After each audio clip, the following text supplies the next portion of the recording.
How to add number in WhatsApp. Hey everyone, welcome back to our channel. In today's video I will guide you on how you can add number in WhatsApp, so make sure to watch the video till the very end. If you would like to add number on WhatsApp, all you have to do is go ahead and then launch your WhatsApp application here.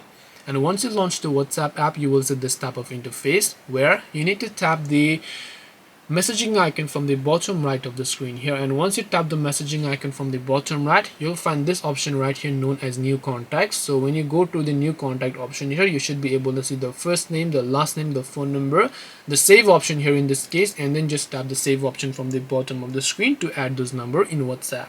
This way you can add number in WhatsApp. Hope this video was very helpful. If you have got any more questions, feel free to also leave them down below. Thank you very much for watching till the end of this tutorial, and see you soon in our next video.